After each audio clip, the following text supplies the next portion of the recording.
Greetings, my friends. I am Dictor Van Doomcock, the future ruler of Earth, broadcasting from Section X Studios at the center of the Earth, and this is the Pop Culture Breakdown with Overlord DVD, a rundown of the top pop culture stories and rumors of the day. In this episode, I review the first episode of Loki, and what a terrible episode it is. A woke wonderland of suck that degrades Loki almost as much as it degrades the viewers. I have a report on that with spoilers. I also have a commentary on the ludicrous miscasting in Netflix's upcoming Sandman series, along with an indictment of Neil Gaiman's hypocrisy in defending the indefensible. And finally, I have some alleged leaked ratings from the Bad Batch, emphasis on the bad. And so without further ado, let's begin. Neil Gaiman, the creator of Sandman and other classic comic book series, has come under fire for defending casting decisions of the upcoming Netflix adaptation of Sandman that many fans, myself included, find distasteful and disrespectful to the source material. Death, the most identifiable and iconic of all the characters in Sandman, has been predictably stunt cast from a starkly white goth chick with jet black hair to a woman of color that looks basically not at all like the iconic Death that fans have loved for decades. Lucifer has been recast as a woman. He was male in the comics, as well as in the Bible, incidentally, but why quibble? And all in all, given that the cast was announced complete with their pronouns just to keep all the little SJW wankers from bitching, Sandman looks like a disrespectful woke mess that no fan will want to see. These fans decided to confront Gaiman about these choices on Twitter, as our friend John F. Trent so ably documented on boundingintocomics.com, and I'd like to share that exchange with you here today. The exchange began when Aesir3D tweeted to Neil Gaiman, "Death is black. Really? She was one of the most iconic characters. She was like a tiny Susie with a very white face and very black clothes and post-punk hair." To which Neil Gaiman replied, "If you think the Endless have any specific human race or form, you've missed something in Sandman. Don't worry, watch the show." But Magic Imp then chimed in, "No, Neil, it's not that easy. You made Death the way she looked in every story with a great personality to match. I'll give the actress a shot, but this casting smacks of checking a box. Making Death black just to make her black is beyond contemptuous." Neil Gaiman retaliated, which is why Kirby got the part. The ability to give us the great personality was important. The skin color of the actresses auditioning for the role was not. Well, Herbert Watt at that point chimed in and made the perfect point. Death, the most iconic and beloved characters from Sandman, her design was pure brilliance in its simplicity, and people love her and how she looks in the comic. As the creator, you knew this, and that is the one design you went screw all that with. I hope the money was good. To which Neil Gaiman replied with indignation, "I give all the fucks about the work. I spent 30 years successfully battling bad movies of Sandman. Well, up until now." I added that, but I digress. "I give zero fucks about people who don't understand, haven't read Sandman, whining about a non-binary desire or that Death isn't white enough. Watch the show, make up your minds." Finn Wake asked Neil Gaiman, "Why sell out? Just stand by your work. Or do you lack the intestinal fortitude? It irks me more that you just don't even give a fuck." Then Neil pulls out a small violin and starts playing on it and says, "I always thought that people loved Death for who she was. The person that I wrote. I'm astonished to find that for some people, what they thought she was a white woman and just a white woman." To which John F. Trent replies inevitably, Gaiman's own words concerning the pitfalls of making changes to beloved franchises were cited against him. Well, Gaiman had previously explained why fans were abandoning major franchises using a Batman analogy. He had tweeted, "But the fan base are fans, And they like the source material because it's the source material they like. So if you do something else, you risk alienating the fans on a monumental scale. It's not Batman if he's now a news reporter in a yellow trench coat with a pet bat. To which John A. Douglas replied, "When you change an iconic look, it's not the same, remember? You posted about this very thing. This is literally you telling us a guy in a yellow trench coat with a pet bat is now Batman." Check and mate, Neil Gaiman. Check and mate. So I guess that characters are iconic and shouldn't be changed out of respect to the source material and the fans who support that material, unless of course there's money to be made by chucking all of that in the fucking bin, stunt casting the whole thing for maximum wokeness, and contradicting your previous statements as you twist yourself into knots to avoid looking like a greedy hypocrite. I'm not looking forward to Sandman anymore. I've seen enough cinematic car wrecks to last a lifetime. I'll watch it, I'll review it, and if it's good, I will like it, but I have extreme doubts at this point. And now, this.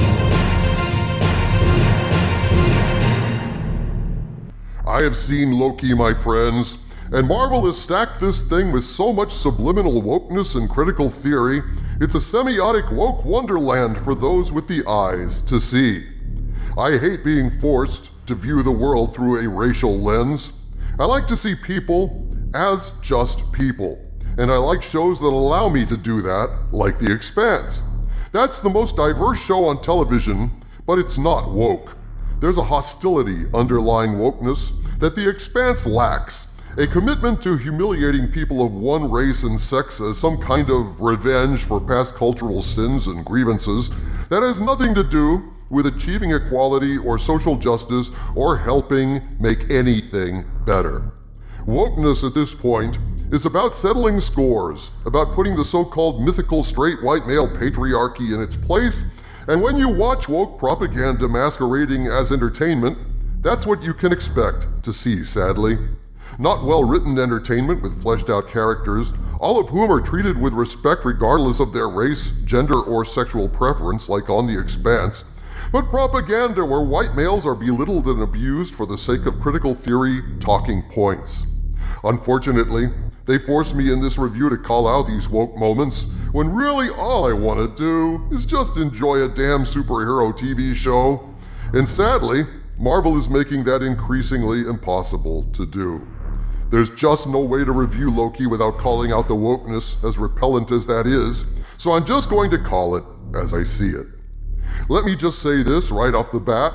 If you want to do a show about an Asgardian trickster god named Loki, don't make him look like a pathetic schmuck right off the bat. At this point, be advised there are spoilers coming. In the opening of this episode, Loki grabs the Tesseract from the floor as he did in Infinity War and vanishes. He wakes up in the Gobi Desert, shaken up but fine otherwise. Some Gobi natives approach him and he puffs up and addresses them in English like an idiot, which they don't understand. And then suddenly a bunch of standard issue cops appear out of a portal and place him under arrest. Instead of this supposedly formidable supervillain handing them their asses, as he damn well should, he gets hit in the face with some kind of time wand by the most smug, bored, and condescending woman of color you will ever see. His face vibrates in slow motion as his time stamp is set to 16 times slower than normal, and he drops like a stone. The point of all this is to put Loki in his place. He may be an Asgardian, he may be the star of this show, ostensibly at least, but he's also a white male. So once again, the woke agenda of Disney has to include, right off the bat, in the first few minutes of the first episode, the white male legacy character being put in his place by a black female who renders him absolutely powerless, his face vibrating in slow motion in a goofy-looking and humiliating way. And just like that, I know this is going to be an absolute shit show, a wandering through a woke wonderland of SJW wankery. There really is nothing worse than starting off a show about a supervillain with that supervillain being made to look powerless and cucked. Way to go, Disney. I'm only going to watch the rest of this thing to see how awful it is. So, he has been arrested apparently by something called the Time Variance Authority. and they are bringing him back to Time Variance Authority Central to stand trial. As he's waiting in line to be processed, and yes, it's a big bureaucracy at the Time Variance Authority, there's a pretty good little intro video he watches on TV as he's standing in the queue to be processed. The sacred timekeepers have put all the multiverse into one repaired timeline, and so any variants that deviate from that timeline are put on trial. So there's one other guy in line to see a time judge, and of course, he's, surprise, an obnoxious white guy, and he refuses to take a ticket and gets disintegrated when he complains. I wonder when we're going to see an equally obnoxious man of color or, heaven forbid, woman of color. Probably never, since the butt of jokes, hatred, and scorn these days is always just white men. Period. We cut to 1549, France. The TVA is there, and a guy in a suit is monitoring some kind of crime scene. He's obviously not of that time, who we later find out his name is Major Mobius. There's been some kind of temporal incursion, and a devil, a horned creature of some kind, did a bunch of damage in a church. A child of the period has a pack of blue bubble gum or candy of some kind, which is obviously a temporal anomaly, and something is said about a devil bearing gifts. And then a guy appears out of a portal and tells this Mobius guy that Loki has been captured. We cut to the trial. The smugly obnoxious woman of color leads Loki to be tried by the judge, who is also, surprisingly, a woman of color. Are you detecting a theme here? If I wanted a lecture on critical theory, I'd go to fucking Berkeley. Can't we just enjoy a damn comic book show without all the subliminal political shit? Loki is going to be unbearable, I can tell right now. Disney has screwed up once again. So the judge asks Loki, how do you plead? Loki tries to use his powers to escape, and in yet another humiliating moment, they laugh at him when he fails. And then Major Mobius, who happens to also be a white male played by Owen Wilson, approaches the judge to propose some kind of use for Loki in the work of the TVA, and so he is asked to approach the bench.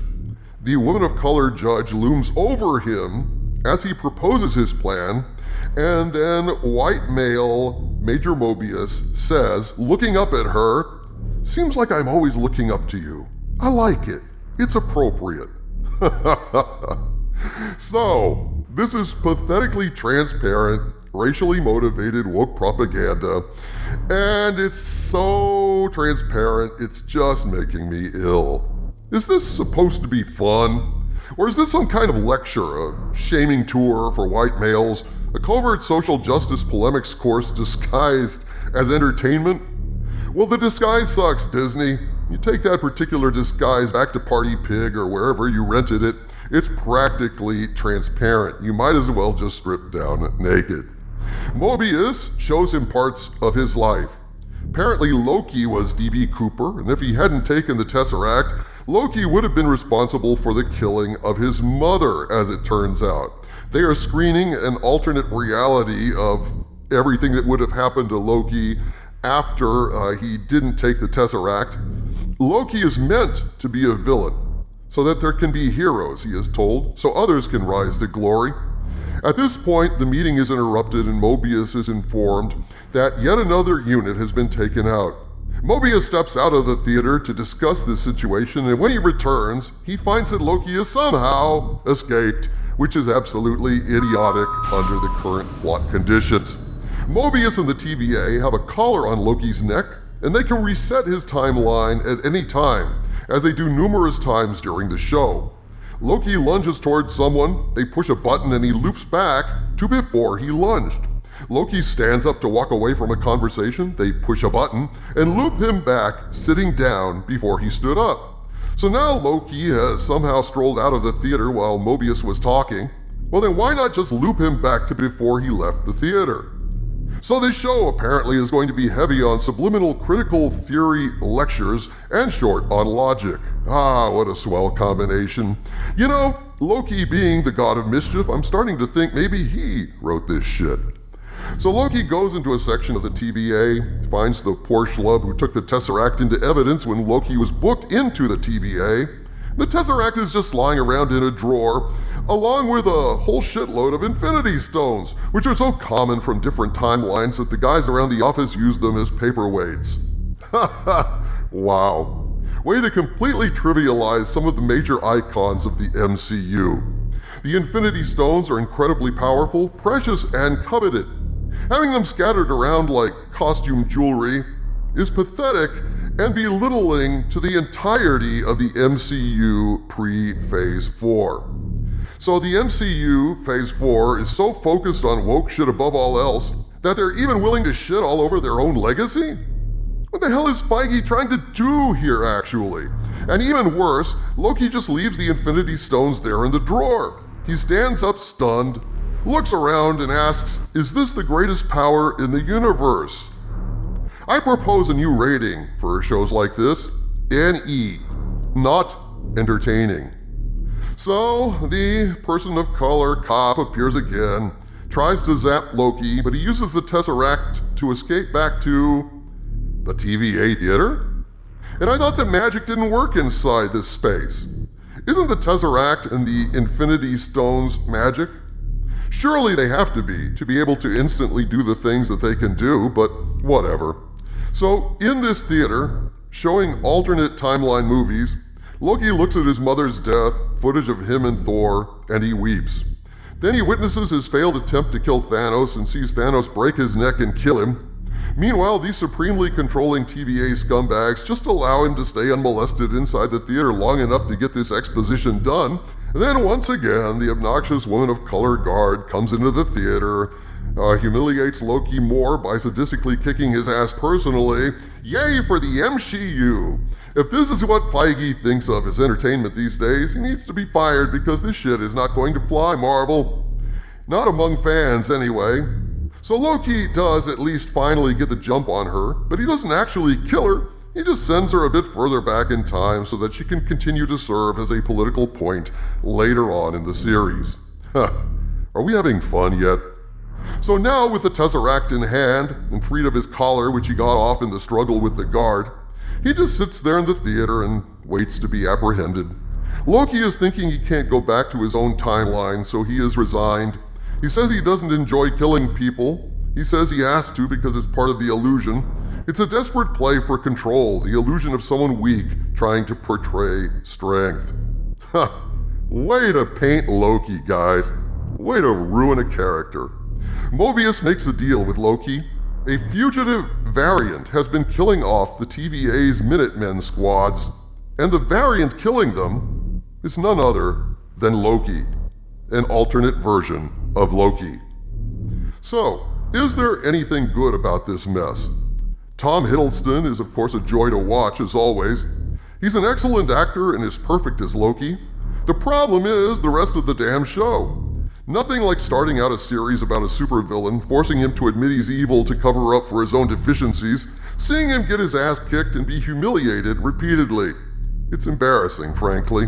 Owen Wilson is also excellent as Major Mobius. He's a refreshingly sympathetic and non-douchebaggy presence in this political lecture. And as for the rest, I was not entertained. It's possible that some fun may emerge watching evil variant Loki killing and wreaking mayhem across the universe, but then again, he'll be hunted by a whipped cur Loki who is signed on with the TVA that is keeping his balls in a drawer along with the Infinity Stones and the Tesseract. Hey, if you can't beat him, join him, right? This show is a mess, folks, and I'm not looking forward to watching the rest of it. And now, this.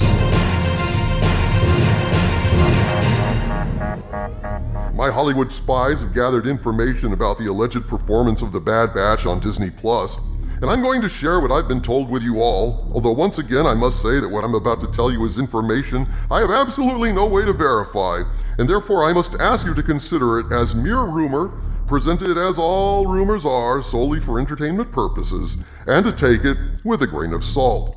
According to numbers that my source has leaked, the Bad Batch is performing badly for Disney. On May 21st, I received the following alleged data. According to this source, the episode released for that period was sitting at under 500,000 views on Disney+, a service that allegedly has something like 65 million subscribers. That is a terrible ratio, But also tellingly, this source claimed that this was the most viewed show on Disney Plus at that time. But with 65 million subscribers, this is not what Disney Plus is wanting, not by a long shot. Then on May 24th, I received information that the next episode was also sitting at around 500,000 views, but then on June 1st, I got information that Bad Batch's ratings had dropped again, and the episode that week was down to 312,000 views, a significant drop from the previously anemic numbers, if true, and the source also claimed that the older episodes of Bad Batch were not recovering. So why the poor performance of the Bad Batch? To answer that question, we go to our senior ratings analyst, Harvey Cthulhu. Harvey, why is Bad Batch doing so poorly if this rumor is true? I think it has to do with Omega. For those of you who don't know, Omega is a human female baby Yoda. In fact, really, the Bad Batch is an animated version of the Mandalorian.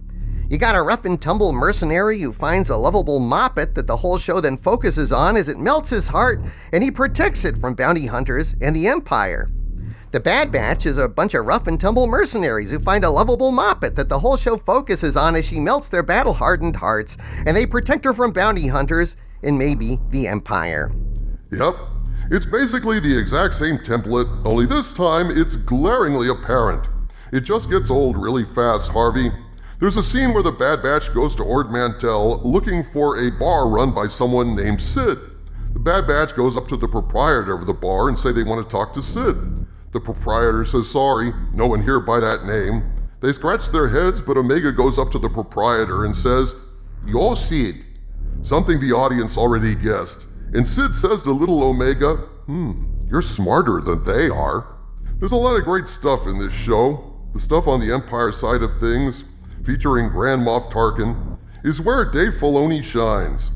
Filoni knows how to make good Star Wars, and I just wonder if this Omega character was forced on him by higher-ups at Disney. Her inclusion turns the Bad Batch from a balls-to-the-wall action piece featuring a bunch of badasses into the Omega Show, essentially adventures in babysitting in space. In my learned opinion, this is the fatal flaw in what would otherwise be an excellent show. The inclusion of another Baby Yoda placeholder. I don't know if Disney thinks they have to have a kid in every single Star Wars TV show from now on to keep the little bastards entertained, but I would just ask, how many kids were in the original Star Wars? None. Nor in Empire, nor in Jedi. Disney does not seem to fundamentally understand what Star Wars is supposed to be, and to quote Yoda, this is why they fail. I don't know if these ratings are accurate or not, but I do know that Dave is a talented guy, but he needs to ditch Omega and let the Bad Batch have their balls back. And that concludes this episode of the Pop Culture Breakdown with Overlord DVD. From Section X Studios at the center of the earth, this is Dictor Van Doomcock bidding you all, my friends, stay angry.